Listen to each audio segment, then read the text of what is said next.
Tonight, let the road behind you grow quiet. Let the last cottage fire shrink into a red pinprick on the dark hillside, and let the damp evening gather over the fields until the whole countryside seems to breathe more slowly. Ahead of you, on the rise beyond the hedges and the muddy track, the castle waits in the falling light. From here, it is exactly what stories like to promise. The walls are pale where the moon has already found them. Towers stand in still, noble shapes against a sky that has not yet decided whether it belongs to dusk or night. A banner stirs once and then hangs almost motionless. The gatehouse looks strong enough to keep out wolves, bandits, armies, winter, and every small humiliation of ordinary life. It is beautiful in the way distant things are allowed to be beautiful. Distance edits, distance flatters. Distance lets stone pretend it feels warm. If you saw the castle only from the road, and only for a moment, you might believe it was the best place on earth to live. There it is, above the village and above the fields, wrapped in authority and height and solid walls, with fires beginning to glow behind narrow windows. It looks like safety. It looks like rank. It looks like a place where food appears on time, where people speak softly, where the bed is deep, the wine is plentiful, the floors are swept, and the weather stays where it belongs, outside. You might imagine carved beds, thick tapestries, polished cups, servants with warm hands, and a life so protected that discomfort itself would have to ask permission before entering. But a medieval castle was not built to make daily life pleasant. It was built to resist, to signal power, to hold land, to control movement, to store grain and weapons, and people, and obligations. Comfort happened only if there was enough money, enough labor, enough luck, enough good weather, enough good management, and enough time left over after all the practical needs of defense and administration had been met. Even then, comfort came in little islands, a chair near a fire, a cloak warmed on one side, a cup that still held heat from the kitchen, a quiet hour after dark, a room that happened for one evening only to be less drafty than the one beside it. So tonight we will not stay outside admiring the silhouette for long. We will go in. We will duck our heads and pass beneath the gatehouse, where the timbers smell faintly of old smoke and wet oak. We will cross the threshold and step into the echoing space inside the walls. We will let the fantasy soften until the true texture of castle life begins to show through. Not because the reality is grim in some sharp or dramatic way every minute of the day. It was not. Human beings are better at adapting than romance gives them credit for. But the reality was more physical than the paintings admit. More crowded, more awkward, colder, noisier, more dependent on small acts of labor and care, more full of smoke, wool, dampness, waiting, and the endless negotiation between the body and the building that held. The gate closes behind you with a heavy sound that lingers under the arch. Inside, the air changes. It is still evening air, still autumn cold, still damp from the fields, but it has picked up other notes now. Lime, tallow, wet leather, horse, old rushes, kitchen steam, wood smoke from more than one fire, the faint mineral smell of stone that has spent all day drinking in the weather. The courtyard opens around you, not still at all, but busy with the last practical motions of the day. A stable boy crosses with a lantern swinging low beside his leg. A servant hurries past with an armful of wood. 2 dogs drift between shadows, as if the whole fortress belongs to them, and always did. Somewhere above, a shutter knocks once, and then settles. Somewhere farther away a bell sounds, and its tone seems to run through the walls like water through underground channels. A castle is never just one thing. It is not one room scaled up. It is a collection of uses and habits piled together inside defensive walls. It is kitchen and chapel and hall and chamber and stair and loft and cellar and stable and store and workroom and privy and passage and wall walk and gate and tower. It is a household swollen large enough to resemble a small world. The people inside it move according to routines as complicated as any town's. Grain must be counted, water fetched, fires lit, doors barred, letters received, linens checked, children watched, animals fed, accounts argued over, buckets carried, candles trimmed, meals planned, floors swept, prayers kept. The castle does not merely stand. It behaves, and almost immediately, the first thing it does to you is chill you. That is one of the oldest surprises waiting inside medieval stone. From outside, thick walls seem comforting. Surely a wall that can keep out arrows and weather can also keep in warmth. Surely a room built inside so much masonry must feel solid and sheltered. But stone does not love warmth the way people do. It takes heat slowly, grudgingly, and returns cold with a monk's seriousness. The walls hold dampness, preserve the memory of wind, and release a calm, persistent chill through the day and into the night. The room you enter is not freezing in the way open ground is freezing. It is something almost more discouraging. It is a coolness that does not move much, does not argue, does not gust dramatically, but simply remains. A cold that feels settled, a cold with tenure. You are shown to a chamber. There is a bed there, yes, and perhaps a chest and stool, and a little table, and a small fire if fortune has smiled. If the household is prosperous, there may be a tapestry on the wall, its colors darkened by smoke and years, hunting dogs, or saints, or flowering vines woven there. Not only for beauty, but because cloth against stone makes a practical difference. The window is narrow, perhaps shuttered, perhaps with a little glass, if the owner is rich enough, though even glass in this world does not imply anything like insulation. The floor underfoot may be boards or stone. The bed curtains, if there are any, look luxurious from a distance. Up close, they are also a device to trap breath and body heat and keep the night from touching the sleeper too directly. That becomes one of the castle's gentlest but firmest lessons. Almost everything that looks decorative turns out to be functional. Tapestries are insulation, bed curtains are climate management, furs are survival, candles are tools more than ornaments. Cushions matter because a carved bench is still a carved bench after a title has been added to your name. You begin to understand how medieval people converted necessity into dignity wherever they could.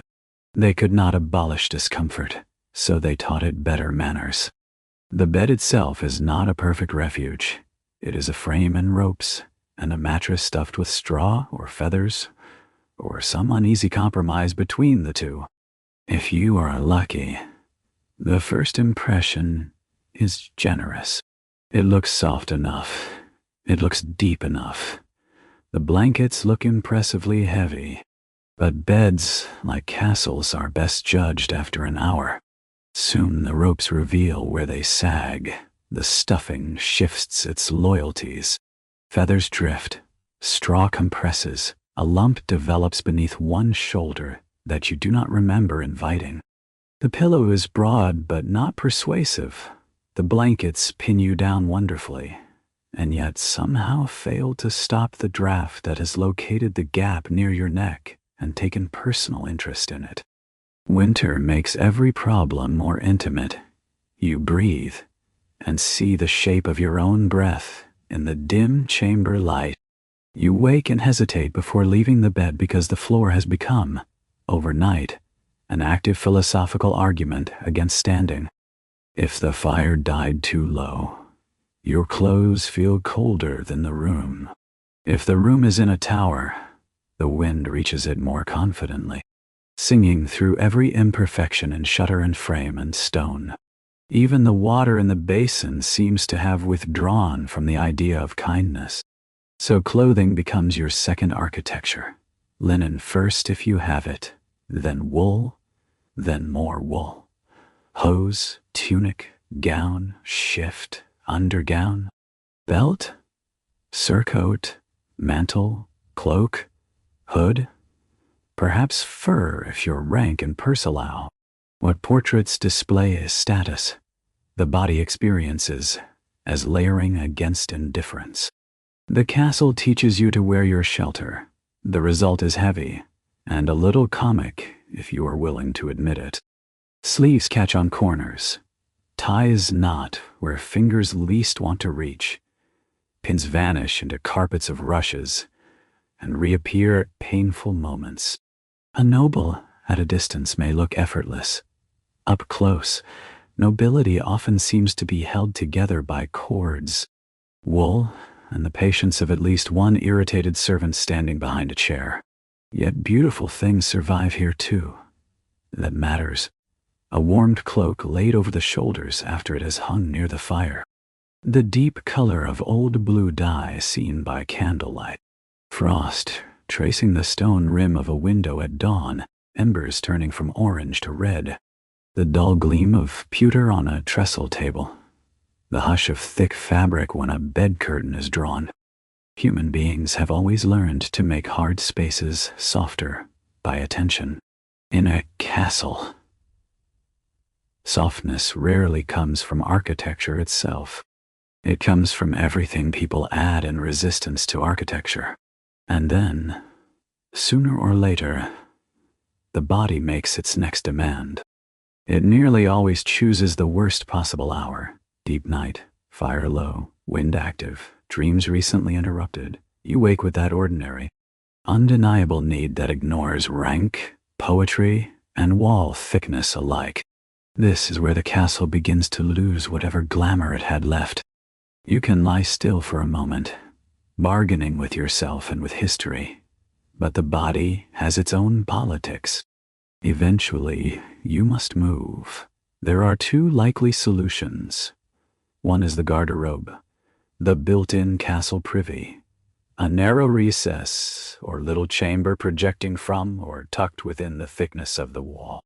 The other is the chamber pot waiting nearby beneath a bed or bench like a practical secret nobody wishes to discuss aloud. Neither is ideal. Both are deeply medieval in the best and worst sense, efficient enough to count as civilization, crude enough to keep humility very close at hand. You gather your cloak. You fumble for the candle. You rise onto a floor so cold it feels pointed. If others sleep in the chamber, as they often do, you must perform this little journey under the witness of half-sleeping company. A maid on a truckle bed by the hearth turns over. A page mutters once and settles. The dog opens one eye and declines to be involved. All the while you pretend this is not what you are doing, and everyone else pretends not to know. Medieval privacy is not the absence of witnesses. It is an agreement not to speak. The corridor beyond the chamber is a world of moving shadow and thin sound. Wind hums in some unseen opening, somewhere below, perhaps in the kitchen yard. A chain shifts. The candle throws a circle of wavering gold against stone, and the darkness outside that circle acquires the authority of age. At the end of your little procession waits the garderobe. Stone seat, opening, draft, smell. The castle has provided a technological answer to the body, but it has not provided anything like comfort. From an engineering perspective, the garderobe is clever. Waste falls down a shaft and away from the living space, at least in theory. But theory and experience are not always friends. Smells rise. Air moves the wrong direction. Cold comes up through the opening with a zeal that feels personal. Damp lingers. The whole arrangement persuades you that no one in the Middle Ages expected dignity to survive every activity. Sometimes the privy is enclosed enough that you can almost imagine you are alone. Sometimes it is near a passage, and you hear footsteps go by at exactly the wrong moment. Sometimes the space is so sharply cold that you begin to consider whether personal inconvenience is actually the foundation of European civilization. The chamber pot, meanwhile, offers convenience at the price of tomorrow. It solves the immediate problem and creates a later one. It allows you to stay inside the chamber, close to the bed, close to the dying warmth of the hearth. But then it remains there, a quiet ceramic fact beneath the furniture until morning, when someone must empty it. If the household is busy, and households always are, that may happen less promptly than anyone's memory of the night would prefer. So you sleep in the company of your own practical compromise. It is difficult to feel enchanted while stepping around that reality in the dawn light. Yet this is the castle's truth in miniature. So much of life there depends on making peace with just enough sanitation, just enough warmth, just enough privacy, just enough convenience to go on. The building solves problems only part way, and then habit and labor carry the rest. A servant cleans what must be cleaned. Embers are coaxed back to life. The bed is remade. The body, somehow, returns to sleep and wakes again, prepared to endure another day among walls that protect magnificently and comfort selectively. Morning in a castle does not arrive gently. It resumes. Before the sky has fully decided on its color, sounds begin to gather. Wood being split, buckets knocking, hooves on paving in the stable court, a kitchen door shut with purpose, a bell somewhere declaring obligation before comfort has had its say. You rise into clothes that still remember yesterday's folds. Your hands resent the basin water. Your face does not so much feel washed as warmed. Then, following the smell of smoke and broth, you make your way toward the meal that will push the household into motion. Breakfast is one of those medieval experiences best understood through expectation management. It may be hot, and in a cold building hot matters more than elegance. It may also be repetitive, heavy, and arranged more for endurance than delight. Pottage waits in a pot that has likely held some close variation of this same mixture for longer than polite description requires. Grain, peas, onion, leek, herbs, scraps of meat if fortune is kind. Maybe cabbage, maybe beans, maybe some remnant of yesterday finding a respectable second career. Everything has simmered long enough to stop arguing with everything else. The result steams, fills, and rarely inspires poetry. Bread helps, or tries to. Fresh bread is one of the true luxuries of any age, and medieval people knew it. A truly good loaf can change the mood of a table faster than a diplomatic letter. But many days the bread is coarse, dutiful, heavy with husk or uneven grinding. It lasts, it sustains, it asks work of the jaw. Nobody is scandalized by this. People chew and move on. Hunger is a practical friend. It lowers standards without ever admitting the fact. Drink arrives too, because water is not always trusted the way one would wish. Ale, small beer, watered wine according to station and circumstance. In a castle, barrels matter morally. Good ale can make a gray morning less gray. Sour ale can cast disappointment across a table before a single word has been spoken. Even children drink diluted versions, because daily life requires liquids that are safe enough and available enough and integrated enough into routine that nobody thinks twice. Fermentation becomes infrastructure. The hall itself adds its own flavor to the meal. Long trestles, a high table if rank requires one, benches that make you grateful for even thin cushions. Smoke high in the rafters if the fire is in one of its moods. Dogs underfoot if the servants have not managed to keep them clear. Trenchers, bowls, knives, hands reaching, sleeves dragging dangerously close to things best not dragged through. Meals are not quiet. They are social machinery.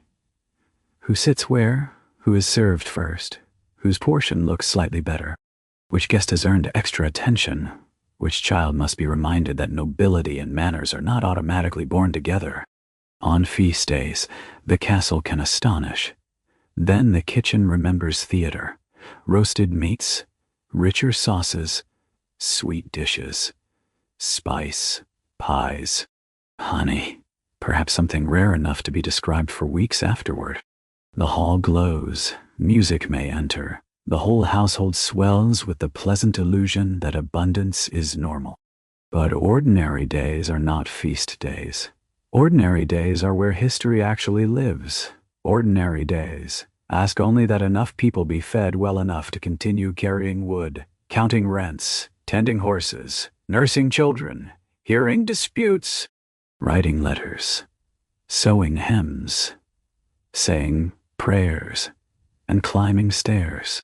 After breakfast, if you are imagining a long, quiet return to your own chamber and your own thoughts, the castle gently corrects you.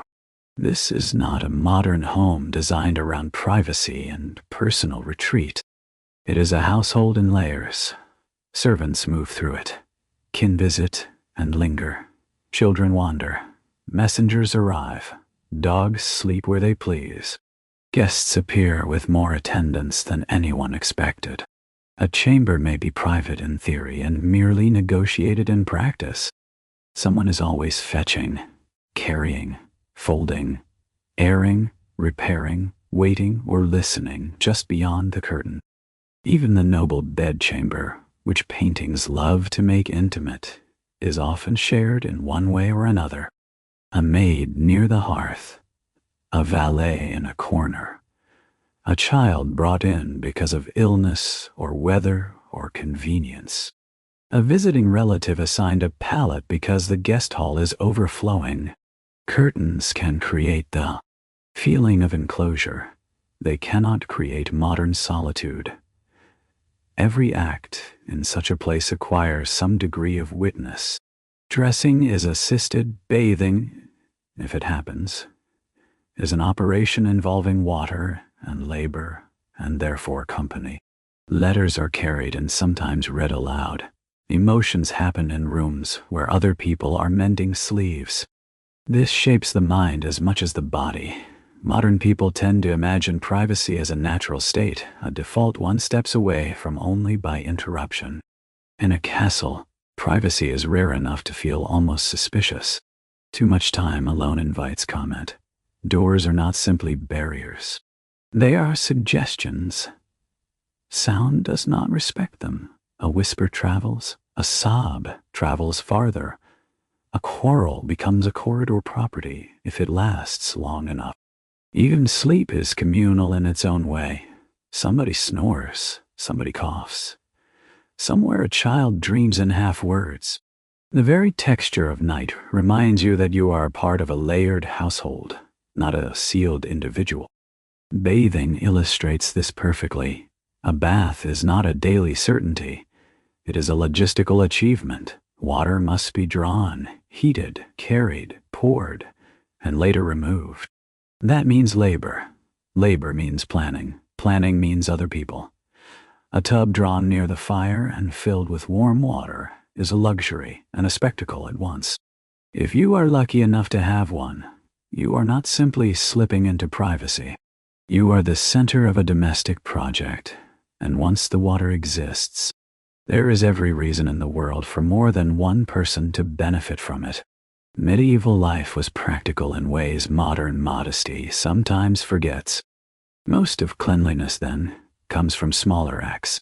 Washing hands and face, changing linen when possible, wiping the body with cloths, combing hair carefully, airing garments, shaking out bedding, using herbs or perfumes not because anyone imagines perfection is possible, but because the battle against smoke, sweat, dampness, animal proximity, and human closeness can at least be managed.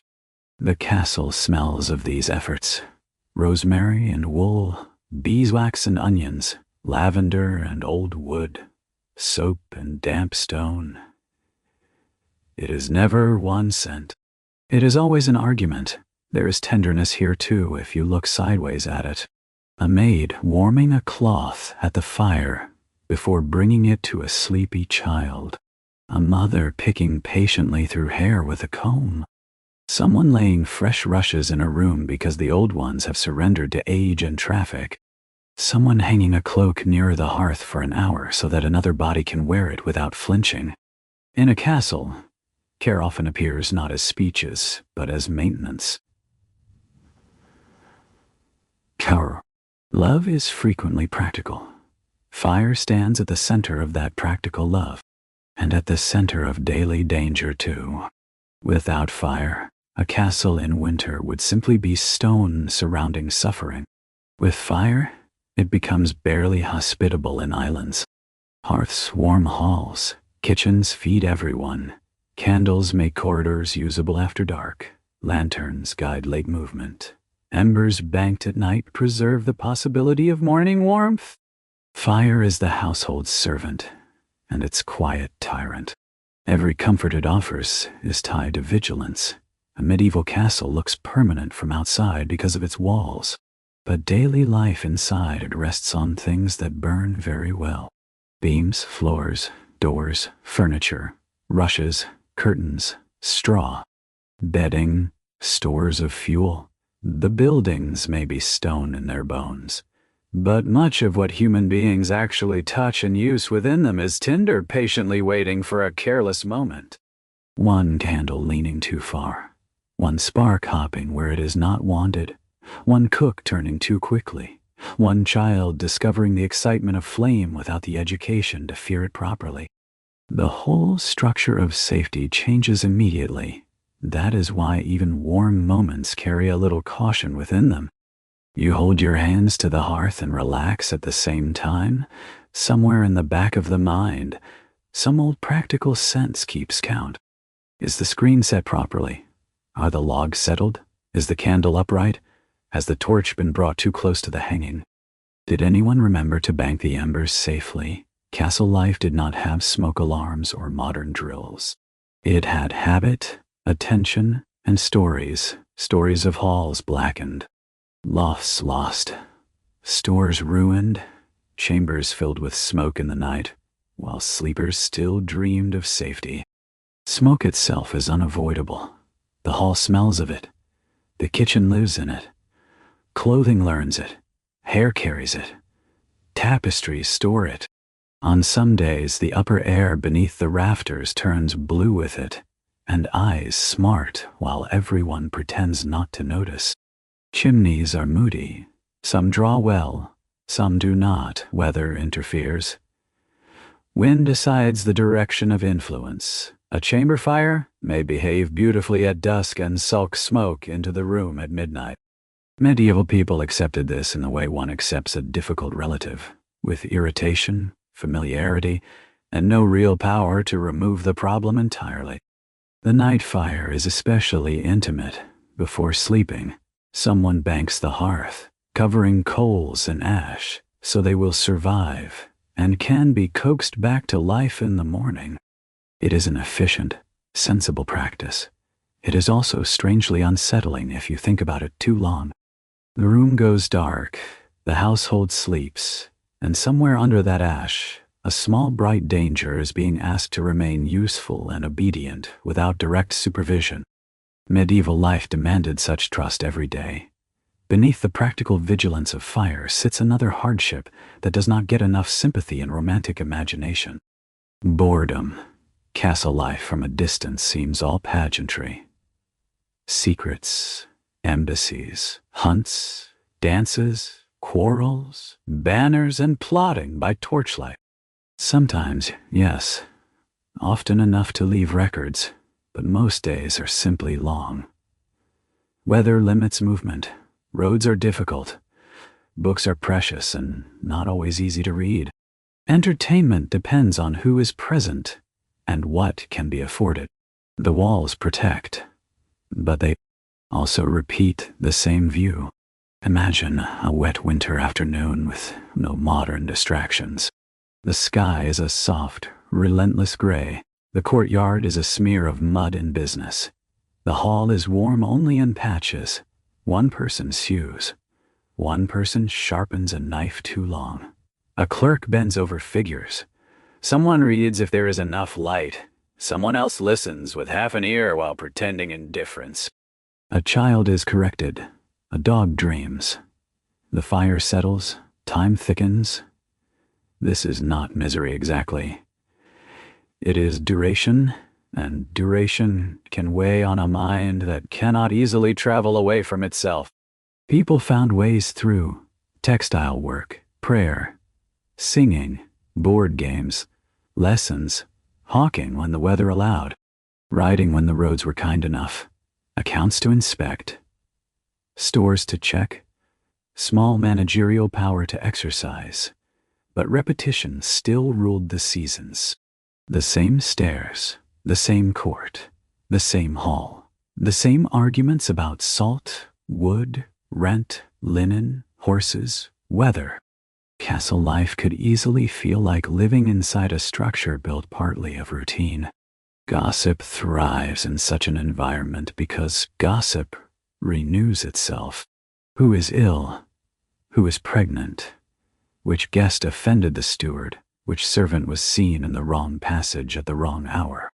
Which cousin is suddenly pious? Which child has acquired a dangerous honesty? Who looked sour at table? Who has written to court? What the neighboring lord may be planning? What the king may have heard? What the bishop may have meant? Gossip is not only entertainment, it is local weather. It fills the air that long afternoons leave empty. The soundscape of the castle makes boredom stranger rather than simpler. For all the sameness, it is rarely quiet. A smith hammering somewhere nearby. Pots in the kitchen. Dogs at intermittent war with nothing. Geese objecting to existence. Footsteps on stair treads. Doors thudding. Bells announcing prayer. Meal? Work? Warning? Or the mere passage of time? Even wind becomes an instrument, playing arrow loops and shudders and cracks between boards with a patience no musician could afford. At night, when the household thins into sleeping shapes, the sounds separate and become almost musical. A chain, a cough, rain on slate, a guard's tread, embers settling, a horse in the stable shifting its weight. The castle never really goes silent. It merely lowers its voice, and always behind routine. The architecture remembers why it exists. Arrow loops are not decorative. Gatehouses are not aesthetic. Battlements, murder holes, storehouses, wells, all of it was built because peace was considered temporary. Even when no enemy was visible, the possibility of one lived in the walls. Grain was not simply food. It was endurance. Water was not only drink. It was security. Repairs to hinges and chains and doors mattered because a castle is only as strong as the things that keep it shut when shut is needed. This produces a low background tension even in calm years.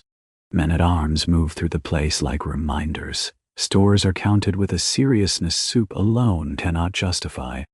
Visitors are measured not only by courtesy, but by risk. News from beyond the estate carries weight, because quarrels elsewhere can become emergencies here with alarming speed. A marriage alliance fails. A lord insults another. Taxes rise. Outlaws thicken the roads. A levy is called. Suddenly the domestic and the political are the same conversation. When the rumor of trouble arrives, the atmosphere shifts before any visible threat does. More eyes on the walls, more caution at the gate. Villagers looking toward the castle instead of merely up at it. Extra animals brought within the outer yard. Servants moving faster. The kitchen thinking in terms of ration rather than hospitality. Even the smell changes, less feast, more leather, iron, sweat, wet wool, and wood smoke. The body hears every shout differently then, every distant noise given the chance to become warning before it has become anything at all. Actual siege is harsher still, but not always in the spectacular way stories prefer. Yes, there may be engines, noise, threat, projectiles, fear, but there is also waiting, long waiting, watching, listening, rationing, sleeping lightly, using privies and chamber pots in overcrowded conditions, making hard bread and thin broth carry too many people through too many days. In such moments, all the small discomforts of castle life stop being merely annoying and become the shape of survival itself. Yet even when war stays away, another kind of pressure arrives often enough. Guests. Noble life was a web of visits, obligations, kinship, church business, legal errands, hunting seasons, weather delays, and political courtesy. People turned up. They turned up with baggage, attendants, horses, dogs, expectations, and a powerful assumption that they would be welcomed in a manner befitting their sense of themselves. Hospitality was not optional. To fail in it was not merely rude. It could be costly. So the castle opened its mouth and swallowed other households whole. A guest was rarely a single body. A guest had a wife, or a nephew, or a chaplain, or a falconer, or 6 servants, or 4 trunks, or all of the above. 2 noble arrivals could mean 20 extra mouths. Room had to be found, bedding shaken out, candles allocated, food stretched, better cuts reserved. Seating arranged with tactical delicacy so that old grudges did not burst open between the soup and the second course. The steward suffered first, then the kitchen, then everyone else. More bread, more ale, more clean linen if any remained, more firewood, more patience, more smiling. Servants ran faster. The cook turned sharper. Children were threatened with consequences of almost biblical scope if they embarrassed the household. The host performed warmth while privately calculating the speed at which pantry shelves were descending toward anxiety. Conversation multiplied too. News is valuable, and guests bring it. But guests also bring long accounts of roads, weather, hunting, lawsuits, cousins, court gossip, church matters, fashion, falcons, debts, grievances, and opinions about local A lively table can brighten a week. It can also feel endless. A lute appears, a story begins. Another begins before the first deserve to end.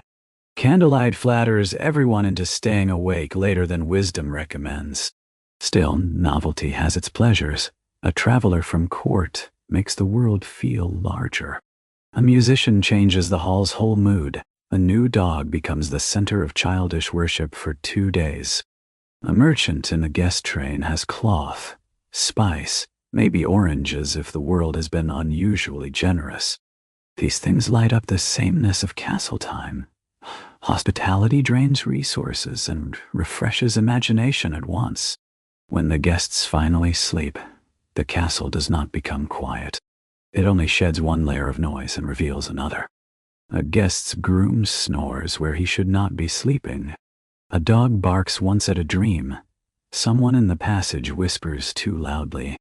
A shutter knocks. Somewhere overhead a guard changes place. The old fortress settles into its nocturnal grammar of wood, breath, iron, wind, and distant animal life. You lie awake between first sleep and second, and listen to the building speak its own tired language. One of the sounds that changes everything is the beginning of childbirth in a nearby chamber. Not because it is loud at first, often it is not, but everyone knows that sound when they hear it. Movement. Water requested, a footstep quickening, a door closed with care. The castle rearranges itself at once. There is work to do, and no guarantee that work will be enough. The birthing room becomes its own small world. Midwife, linens, candles, prayers, women called in, men kept out, or at least kept to the edge of knowledge where they can pace usefully. A fire built up, water heated, sweat wiped, instructions murmured, hands held, the laboring body at the center of it all, doing what bodies have always done without asking permission of architecture or status or hope. This is one of the castle's quietest terrors. For all its walls and stores and arms and banners, it cannot defend a woman from the risks of birth. It can surround her with experience and herbs and prayer and attendance. It can prepare a cradle. It can summon a priest. It can whisper names for the child before the child exists in air. But it cannot compel a good outcome. Medieval people knew this too well. That knowledge lived beneath marriage, inheritance, tenderness, fear, and every toast made to a healthy son or daughter. The rest of the household waits in fragments, a lord pretending to review papers, a child hushed and confused, a servant stopping in the passage each time a cry rises, the kitchen quieter than usual for a little while, even a dog listening with its head tilted. Then, eventually, relief or grief, or some braided form of both enters the corridor and moves from face to face, faster than any official announcement could. Birth in a castle was never only private, it belonged to the whole house because the consequences did. The morning after often feels almost indecently ordinary. Fires still need tending, bread still needs cutting, horses still need feed. One of history's stern truths is that routine absorbs event with little ceremony. The castle always resumes. That is part of its power and part of its cruelty.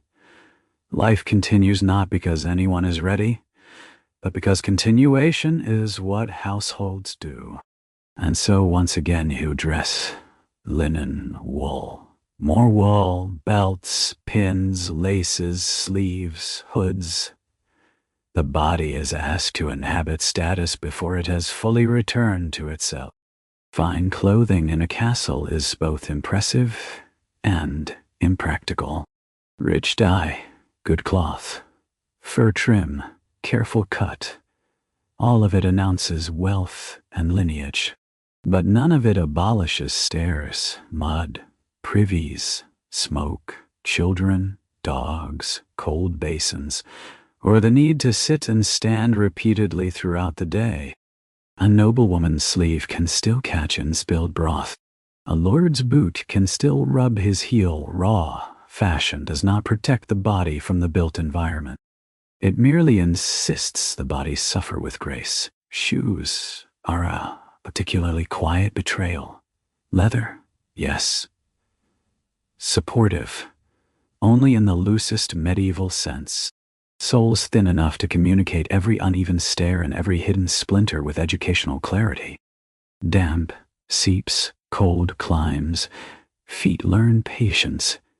It is difficult to feel grand while limping discreetly, because a stone threshold and a bad seam have entered into conspiracy. Then, underneath all the layers, there is the steady truth of human maintenance. Fleas, lice, sweat, damp collars, smoke caught in hair, bedding that needs airing, straw that should be changed more often than it is, rushes underfoot that begin sweet and end historical. A castle is too full of people and animals and cloth and corners to stay clean in any modern sense. Cleanliness exists there as a moving target. You wash what you can. You change what is nearest the skin if you have spares. You brush what cannot be washed. You air what can be aired. You perfume what should not be smelled too closely. You accept that victory will be temporary. Insects are not impressed by heraldry. Fleas respect warmth above all. Lice are egalitarian. Bedbugs have an ancient devotion to timber and seams and patience. Hair care becomes a matter not only of vanity but of management. Fine combs matter, attentive maids matter, the time to sit near a fire and sort through another person's hair matters.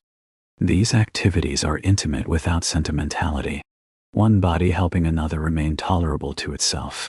This too is care, not glamorous care, not the sort ballads celebrate, but real, a warm cloth, a clean shift, lavender in the linen chest, fresh rushes, a cloak beaten and hung outside for half a day, a basin brought close, an older woman teaching a younger one how to pin things so the weight of the garment distributes better.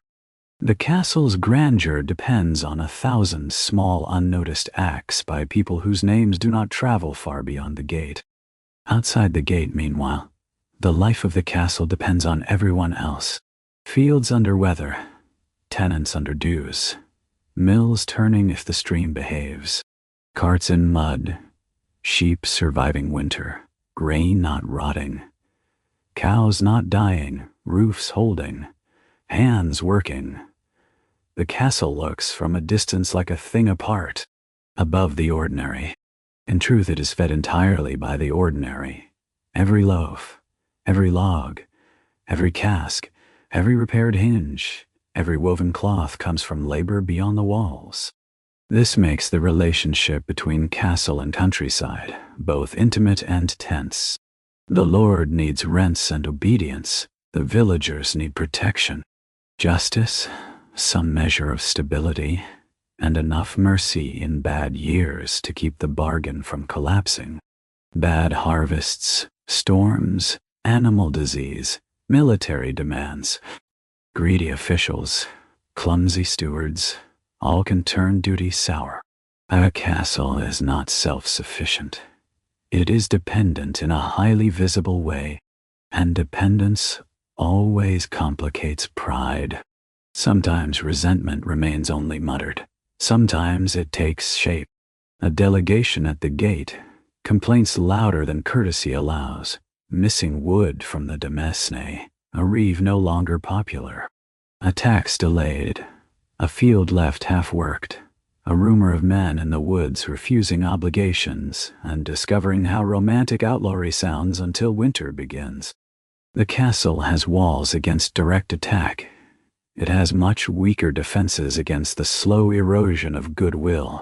And yet, once again, life is rarely only one thing. There are feast days when lord and villagers narrow the distance between them. There are remissions after flood or fire. There are gifts at Christmas. There are weddings, and shared prayers and practical cooperation when roofs must be raised or roads reopened. Medieval society was unequal, but it was lived face to face. Affection, resentment, duty, fear, dependence, familiarity, and necessity all occupied the same small geography. Over time, the discomforts of castle life stop feeling like separate hardships and become the furniture of thought. Cold at dawn, the smell in certain passages, the drag of wet wool, the weight of sleeves, the endless stare, the noisy hall, the bland breakfast, the guest who stays too long, the dog asleep in the wrong place, the bell at the wrong hour, the relief of a good fire, the relief of a room less crowded than yesterday, the relief of no alarming news, the relief of ordinary weather. Adaptation is the true great hall of the castle. Everything happens inside it. A child raised in such a place learns skills no formal tutor lists. Which bench by the hall fire keeps warmth longest? Which privy is least awful in cold weather? Which stair avoids the strongest draught? How to sleep through snores? How to tell from a footstep whether a servant is hurried, annoyed, cheerful, or bearing something hot? Which dog may be trusted near dinner? How to sit still through long meals? How to keep sleeves clear of flame? How to wait? An adult learns deeper arts. How to find a pocket of solitude in a crowded room by taking up mending and lowering the eyes. how to speak around rank without tripping over it, how to listen to the state of a household and the noises it makes, how to know when the kitchen is thriving, when the steward is worried, when the stores are thin, when the guests are close to departure, when the Lord's patience is too, when tension from the countryside has entered the walls even before anyone mentions it aloud. Survival here is not only physical, it is social reading. There is a particular kind of wakefulness that belongs to such places. You drift down into first sleep, rise again sometime after midnight, and lie in the dark while the building rests around you in uneven layers. The fire is low but not gone. The rumen has changed shape. Everyone nearby is only a breathing silhouette. Somewhere above, a guard passes along the wall. Somewhere outside, wind brushes the outer stones and moves on. The castle is not asleep exactly. It is suspended in that hour. Daily discomfort loosens just enough for thought to wander around it instead of merely resisting it. Then you notice what counts as mercy. No shout of fire. No messenger at the gate. No child crying with fever. No draft strong enough to lift the curtain tonight. No guest calling for another drink. No argument in the hall. No horse lamed. No fresh bad news from the village. The body learns to love negative space. Not abundance, but the absence of disaster. Not luxury, but the simple fact that nothing worse is happening than the usual things. And sometimes, in that hour, the castle itself becomes gentler than it ever seemed by day. The same walls that stored cold also hold quiet. The same narrow window that admitted a draft now frames a single star. The same hall that amplified every noise now lies still beneath its rafters, tables emptied, dogs curled, cups cleared away. The fortress becomes almost abstract, not a political machine, not a defensive instrument, only a shape of stone around sleeping bodies. That may be the truest image to carry away. Not banners in sunlight, not armies at the gate, not feasts under chandeliers, not even kings and treaties, though all of those belong to the larger history. For sleep, for tenderness, for ordinary truth, the better image is smaller. A castle as a hard place made livable by repeated acts of care, by fires banked correctly, by broth stirred, by linen aired, by shutters latched, by children tucked in, by old women who know where the warmer chambers are, by dogs that choose the right feet to sleep against, by people who never expected comfort to arrive complete, and therefore learned to assemble it from pieces. From the road, the castle looked like safety. Inside, more often, it felt like endurance wrapped in stone. And yet, endurance is not nothing. Endurance is a form of skill, a form of imagination, a form of love made practical. The people who lived here did not necessarily think of themselves as enduring something noble or romantic. They were simply getting on. They woke to cold rooms and warmed themselves as best they could. They used unsatisfying privies and chamber pots and thought no more about it than necessary. They ate pottage. They hosted guests. They feared fire. They worried at rumors of war. They watched births and deaths enter the household. They dressed carefully. They scratched at fleas. They argued over wood and bread and rent. They stood at windows. They sat by hearths. They lived. So let the castle soften now and recede. Let the courtyard empty in your mind. Let the stable lanterns go out one by one. Let the kitchen finally release its last clatter. Let the hall fall still under its smoke-dark beams. Let the tapestries hang quiet. Let the benches cool. Let the embers settle into a red patience. Let the dogs decide on their places and refuse to move again until morning. Go once more up the stair and along the passage to the chamber. The latch is set. The wind is outside. The blankets wait in an imperfect but sincere heap. The cloak on the stool is warm on one side from hanging near the hearth. The basin has gone cold. but you will not be using it again tonight. The room is not comfortable by any modern measure. It is only familiar, which in the end may be the deeper comfort anyway.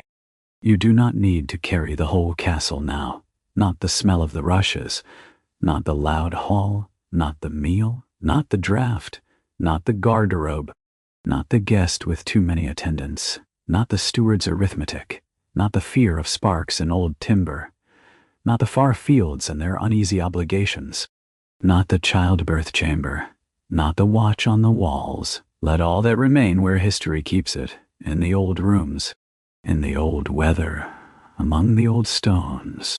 If something lingers, let it be only the gentlest pieces, the glow of embers, the hush after bells, a tapestry at night, frost at the window edge, the weight of blankets, a dog sighing near the fire, the strange peace of a fortress between alarms, the softness hidden in a place that was never built for softness, and yet accumulated it anyway, thread by thread, night by night, body by body.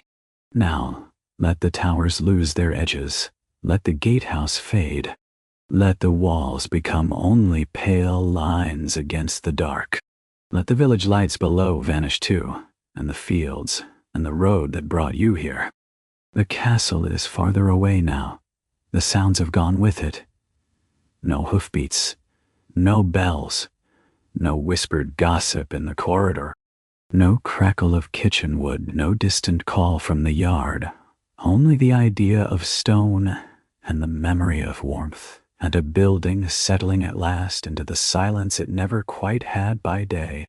It was hard to live in a medieval castle, harder than the stories admit, colder, louder, more crowded, more inconvenient, more dependent on labor and weather and patience and compromise. But the people inside it were not made only of discomfort. They were made of adaptation, and that is what lingers now. A household continuing, a fire tended, a cloak warmed, a child asleep, a woman at prayer, a man listening for the weather, a servant laying out bread for morning. Small acts against a large, indifferent architecture. Let morning belong to them. Let the next bell belong to them. Let the next bucket of water, the next armful of wood, the next basin, the next pot of pottage, the next opening of the gate, the next long cold dawn belong to them. You have walked through enough of the old fortress for one night. You have seen how grandeur looked from a distance, and how life felt from inside. You can leave the rest within the walls. The embers sink lower. The room grows dimmer. The old stone holds still. Somewhere in another century, someone turns over beneath wool, finds the warm place in the bed, and finally stops moving. The dog nearest the hearth lets out one sleepy breath. Wind moves along the outer wall and passes on into the dark fields beyond. The castle, with all its banners and burdens and ordinary human work, drifts slowly away, and you can drift farther still.